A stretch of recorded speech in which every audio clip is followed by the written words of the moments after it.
Mesdames et messieurs, bonsoir, bienvenue dans notre émission Écoféminisme. Aujourd'hui, j'ai un invité qui est artiste dans l'âme. Notre invité vient de Bruxelles. Il est slammer et rappeur. Bienvenue dans Écoféminisme, MC Younes. Bonjour, merci.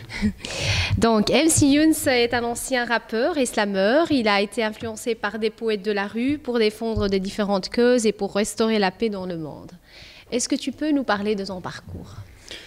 Au début, j'avais commencé le hip-hop, notamment grâce à IAM, l'école du micro d'argent. Donc, c'est un album qui m'a fort ébloui par rapport au texte, par rapport aux poèmes, par rapport aux lyrics, aux vers. Donc il y avait pas mal de groupes à cette époque-là, notamment La Rumeur, Les Sages Poètes de la Rue et Tupac. J'ai aussi bercé dans mon enfance par rapport à ce grand artiste.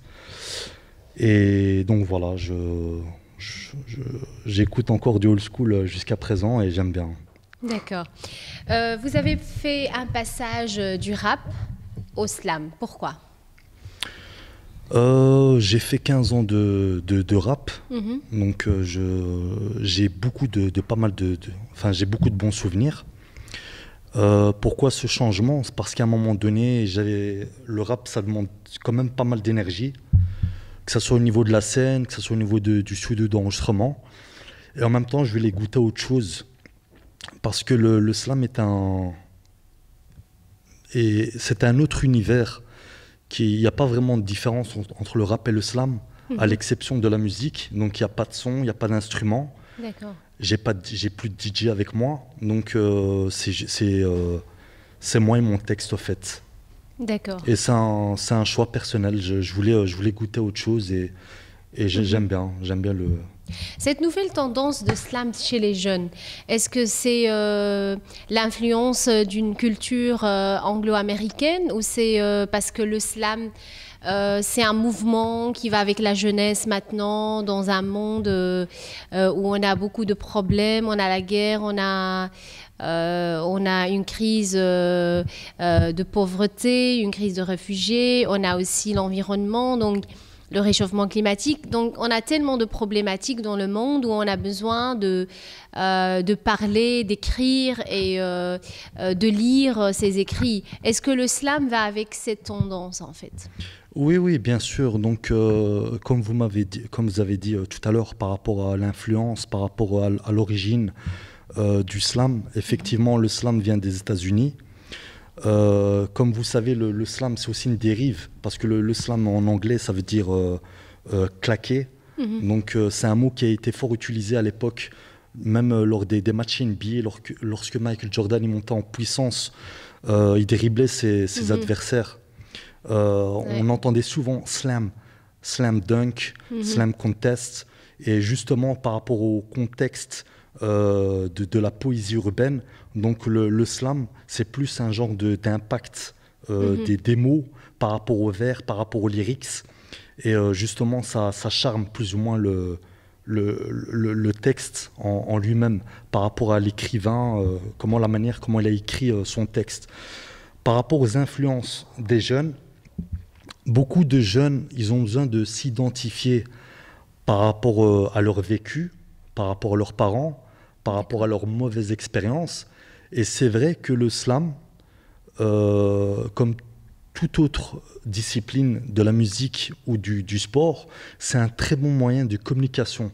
D'accord. Donc à partir du moment où la personne qui a cette faculté et qui a cette facilité de s'exprimer, le slam est une très bonne ouverture d'expression et c'est un très bon moyen de communiquer, de partager ses propres sentiments devant un public ou dans d'autres sphères, dans d'autres capsules, dans d'autres moyens de communication comme Internet. Enfin, pas mal d'outils, quoi. Par vidéo, par Snapchat. Tout à fait. Oui, maintenant avec Instagram, Snapchat et tout. Donc, on a tellement de moyens pour montrer ses talents et ses capacités d'influencer les jeunes.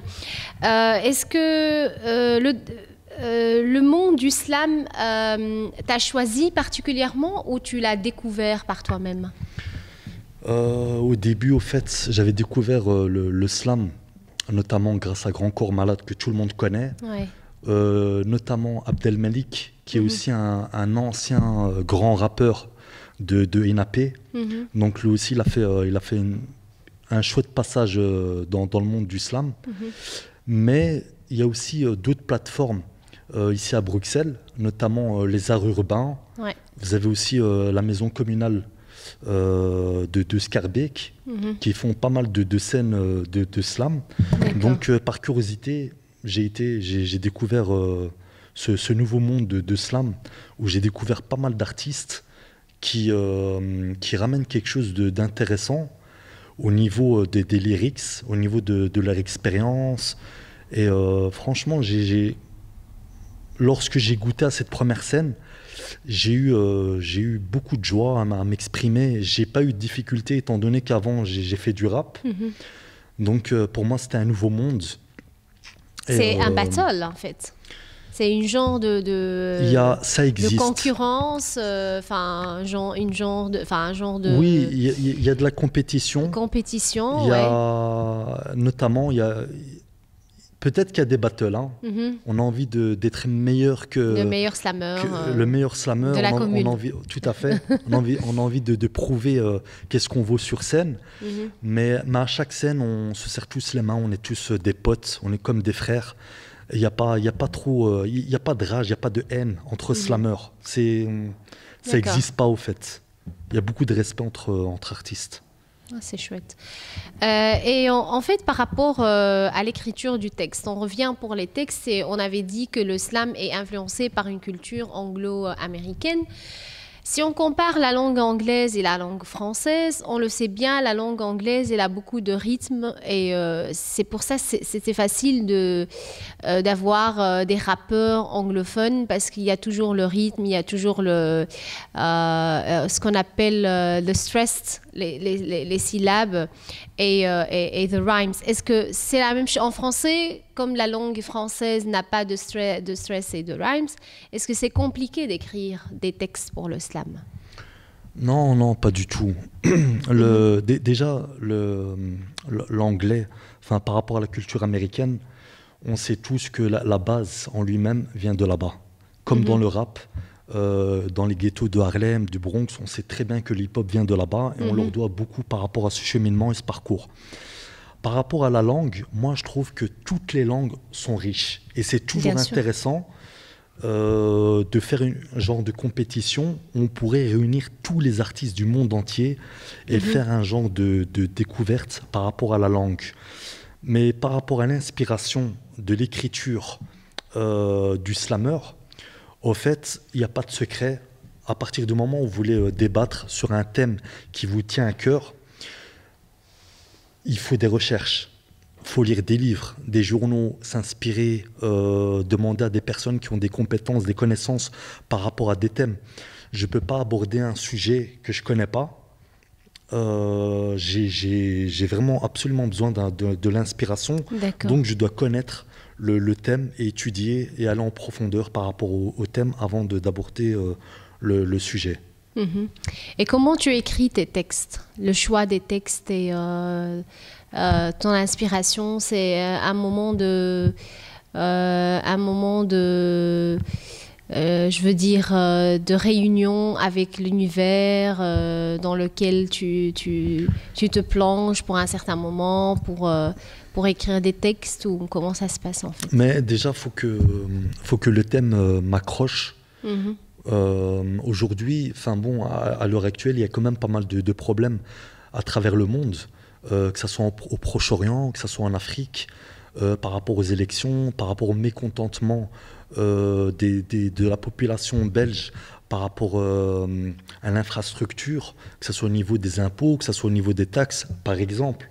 Alors, je pourrais m'inspirer de ça, donner une petite touche d'espoir à l'écriture et le faire partager sur la scène, par exemple.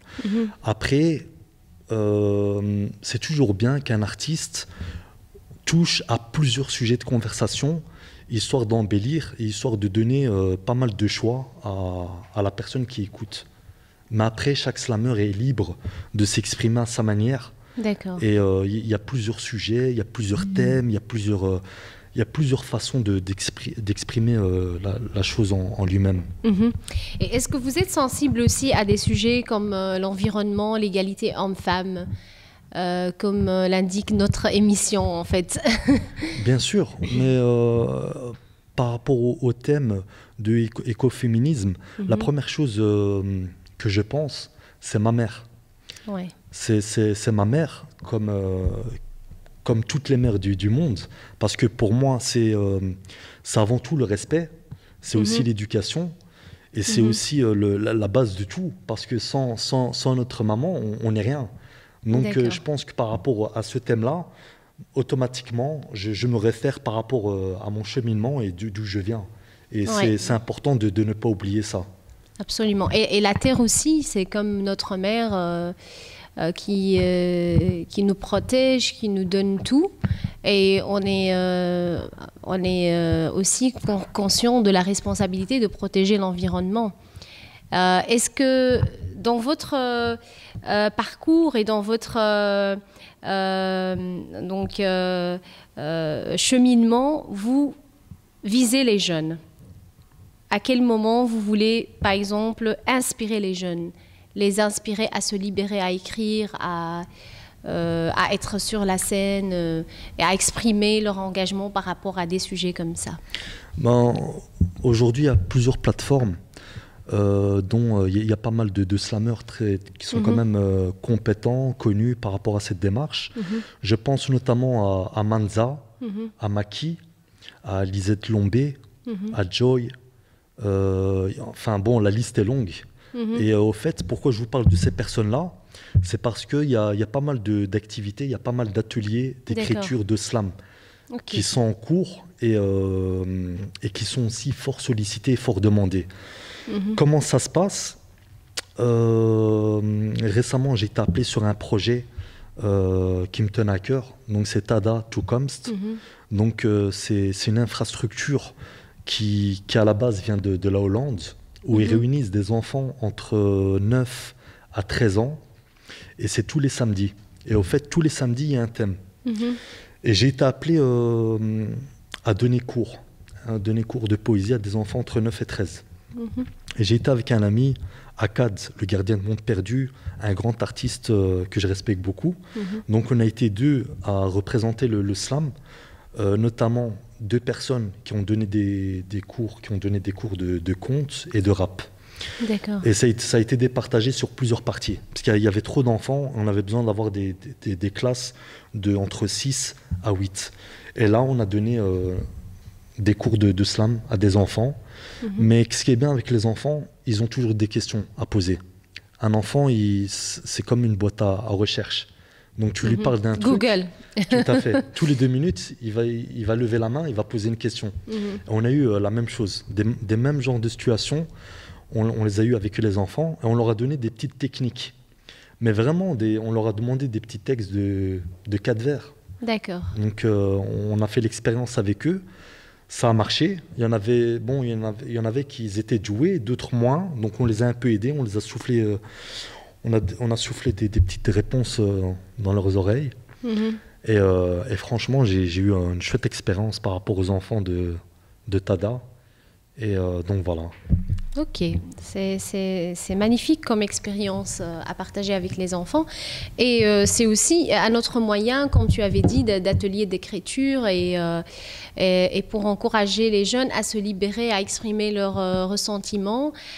Surtout, on sait bien à Bruxelles, il y a beaucoup de jeunes qui ont des problèmes de repli identitaire. Comment, par exemple, le slam peut résoudre le problème de repli identitaire?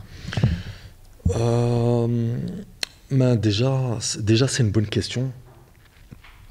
C'est vrai que dans la communauté afro-américaine, ils ont ce passage historique.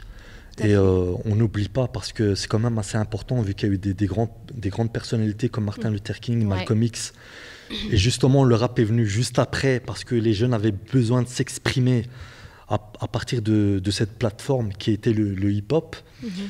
Par rapport au problème ici, donc c'est vrai que le slam, c'est un bon moyen d'expression. les jeunes, ils ont besoin de se faire écouter, de se faire entendre. Et c'est aussi à nous, les anciens, d'être sur le terrain et de les encadrer.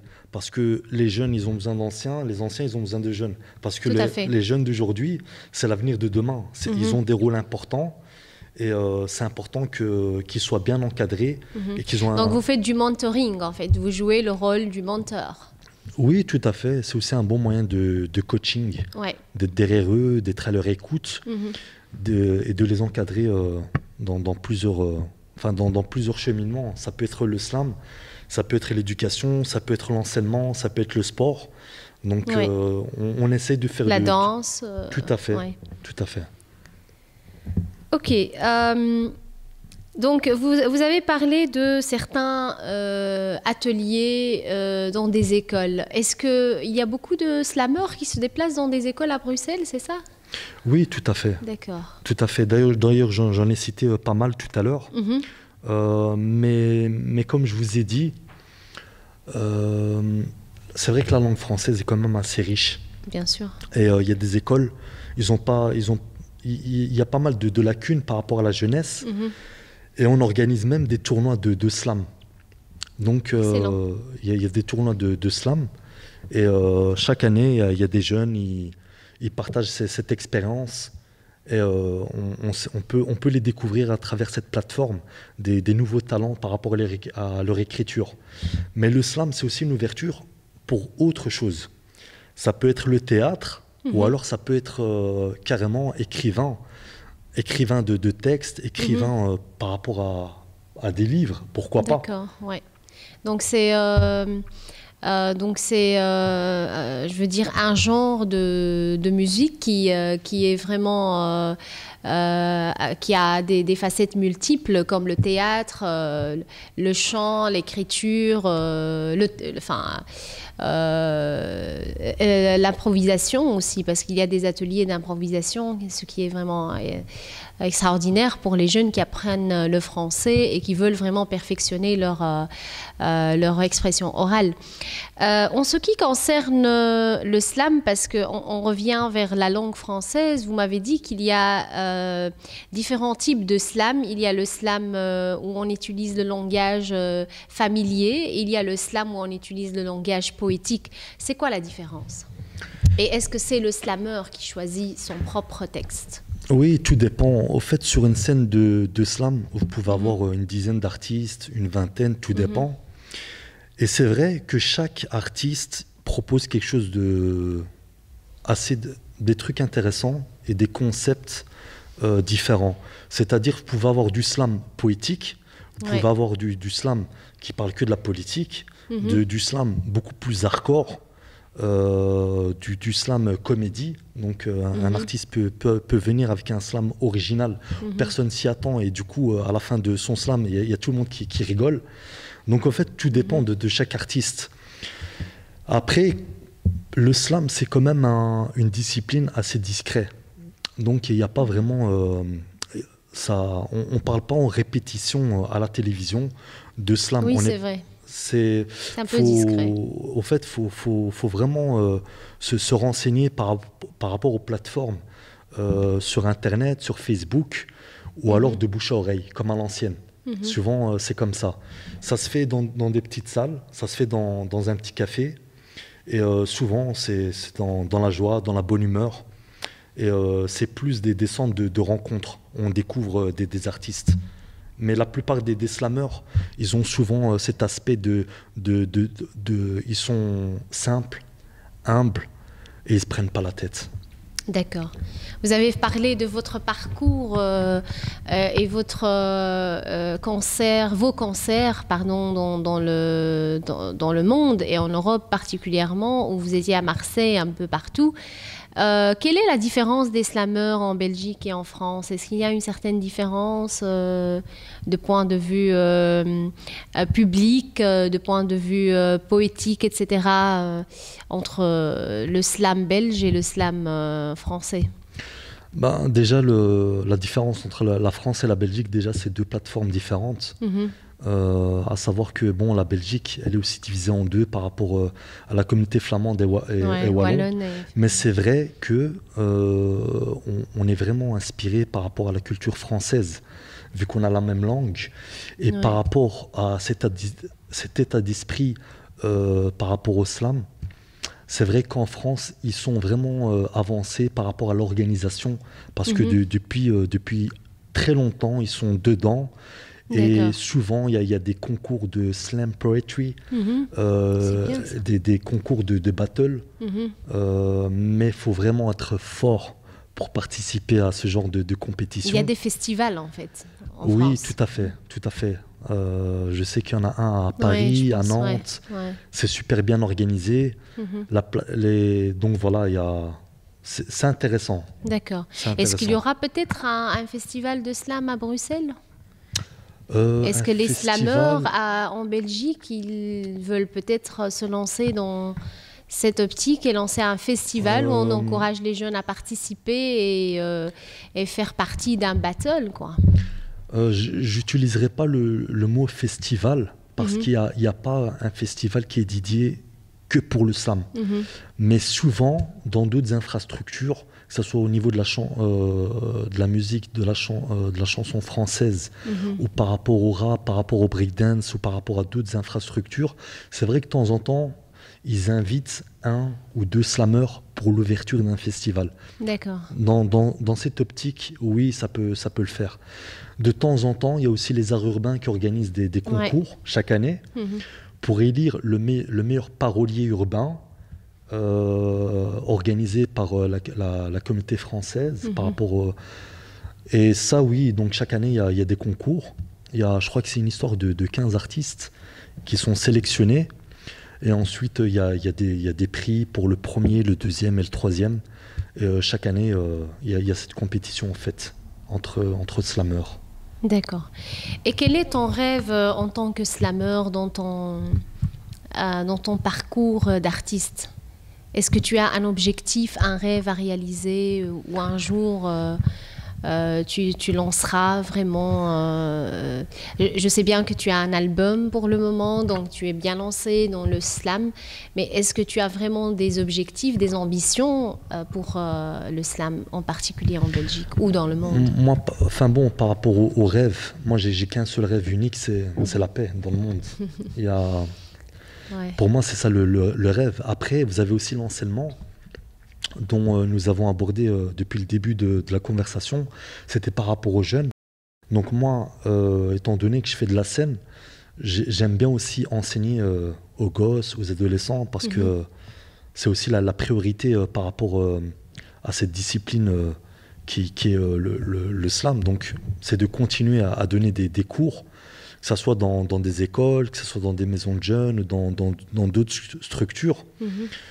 Mais sinon, par rapport au futur, oui, je vais continuer à prendre du plaisir, à faire de la scène, mais je n'ai pas vraiment un objectif ultime.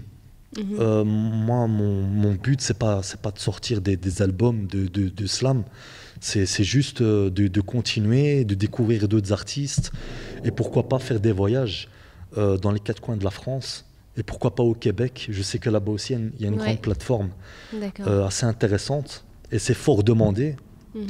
Donc voilà, on verra par rapport à la suite, quoi. On vous souhaite beaucoup de chance et de succès dans votre carrière et dans votre parcours. On finit toujours par un mot de fin avec une note optimiste. On sait bien que tu es optimiste dans tes paroles, donc on aimerait bien écouter quelques petits extraits de tes paroles de slam, comme ça nos téléspectateurs découvrent ton album et peut-être pourquoi pas aller dans l'un de vos concerts ici à Bruxelles ou ailleurs. Quel est ton morceau préféré que tu aimerais bien dédier à nos jeunes et à nos téléspectateurs, avec un petit mot de fin, un conseil que tu aimerais bien donner aux jeunes? Déjà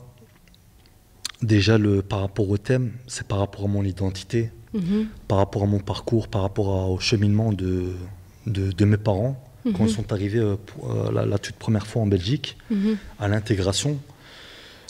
Moi, le conseil que je pourrais donner aux jeunes, c'est juste de foncer dans leur rêve, qui soit réalisable, bien sûr, que ce soit au niveau des études, que ce soit au niveau de leur futur métier, et de s'accrocher quoi qu'il arrive. Même si c'est vrai qu'il y a beaucoup de cheminement par rapport au parcours de chacun. C'est vrai que la vie n'est pas facile, mais avec de l'espérance, avec une petite touche d'espoir, on peut toujours réussir quoi qu'il arrive, mais il faut juste y croire. Donc voilà. Merci, c'est une très belle note de fin et on aimerait bien écouter un morceau.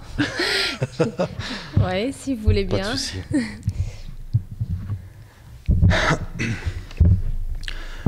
En quelques mots, en quelques phrases, j'écris tranquillement sur la terrasse.